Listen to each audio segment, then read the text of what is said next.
Hi there. I am looking forward to sharing with you a formative assessment tool that I used all the time in my elementary classroom.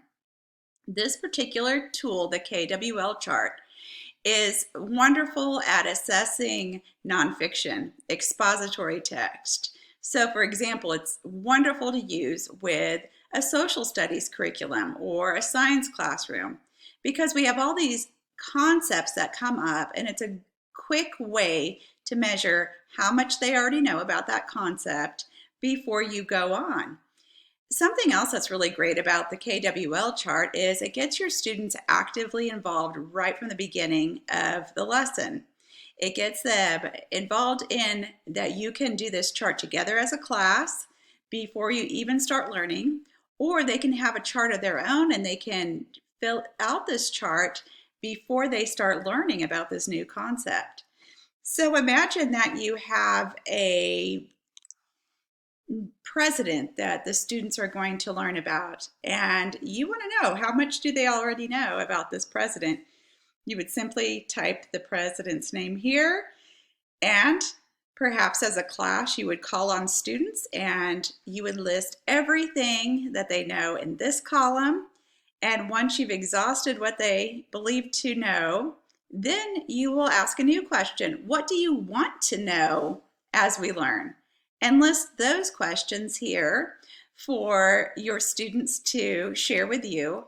And then it's time to move into the learning part where you have that comprehension of that skill, and together the students will learn with you.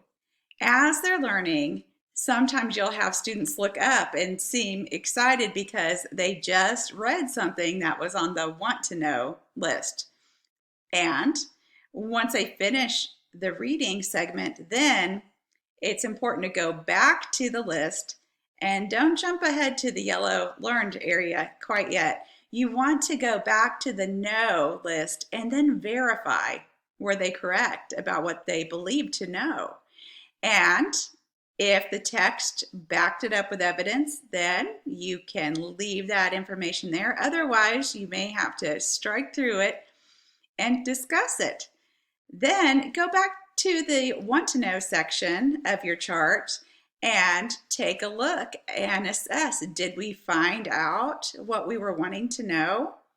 And then once that has happened, then move on to the learned. What have they learned now that you've reviewed what you worked on before you got started with the learning?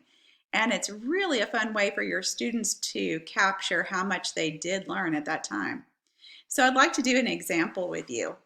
One of the texts that I like to use for comprehension with my students, oftentimes during Black History Month, we would read about Louis Armstrong.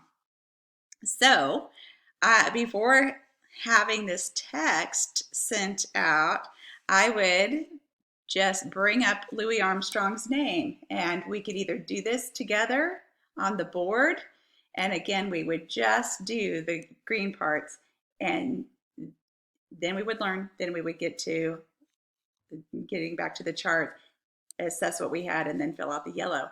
Or they could do this on their own. Okay, so Louis Armstrong.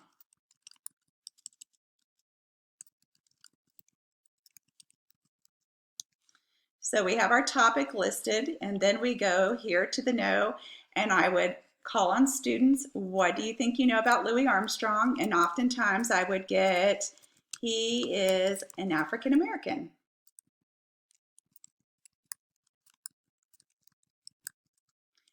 I may also get,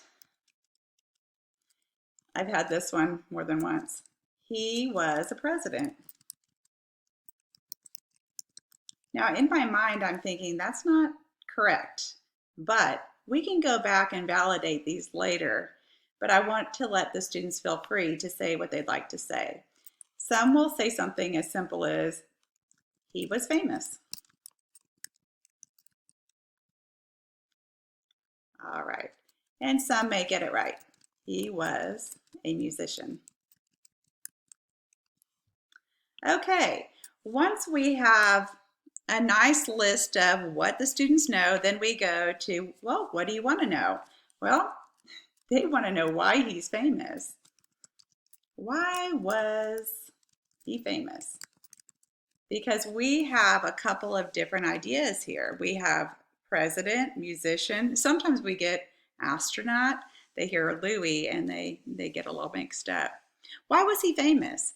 Some will want to know, what was his childhood like?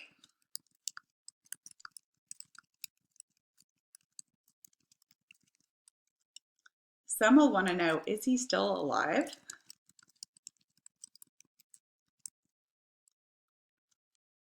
Okay, as you complete this list, you may have to intercept a few questions that really don't need to make the list, but it is valid to ask, is he still alive? Or even, when was he born?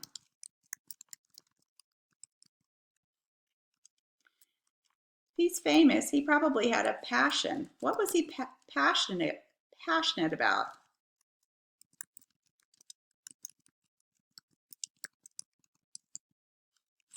Okay, then we get into the text, we read the text, we go back. Did we go back to our no? He was an African American. Yes, that was confirmed in our text. And we can even go back to, say, in paragraph 1, sentence number 2, it's right there in black and white if we'd like to do it that way. He was president. We found out that it was incorrect. And we just cross that off and say we did a fact check, and that's what we learned. He was famous. Yes, indeed he was, and he was a musician. So we did pretty good here. What did we want to know? Why was he famous? We learned that. So we could go ahead and tell he was famous for playing the trombone.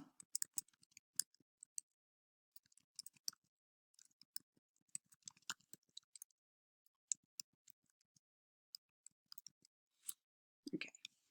Then we can go on to, did we hear about his childhood? And we can add that. Is he still alive? When was he born? What was he passionate about? And have discussions along the way.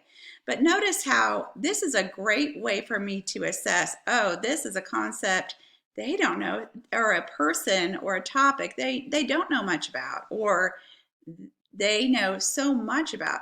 I have found that oftentimes students will know a whole lot about Christopher Columbus, or even a whole lot about Martin Luther King, but not a whole lot about Louis Armstrong, which I think it's nice to know if our students have been saturated with a lot of information about a particular topic, so we know how much time to spend on that topic so we can move on and learn new things. One other piece that I'd like to show you with the KWL chart is a more extensive, a little bit more exciting chart. This is my favorite kind of KWL chart. It's the KWLS chart. This is just like I showed you before, but there's an extra column here, still wondering. So we have what do we know, want to know, what we've learned, but what are we still wondering? What did the text not cover that we still want to know? And that's just sparking that inquiry for our students and then adding that here. Having this kind of a chart is such a wonderful way to, again, assess what your students already know. It also causes you to have immediate feedback of what they have learned. And then it also helps drive your instruction in the future by knowing we have a lot more to learn. We have a lot we're still wondering. We need to do a little bit more work here. So this is a great assessment tool, and I hope you choose to use it someday.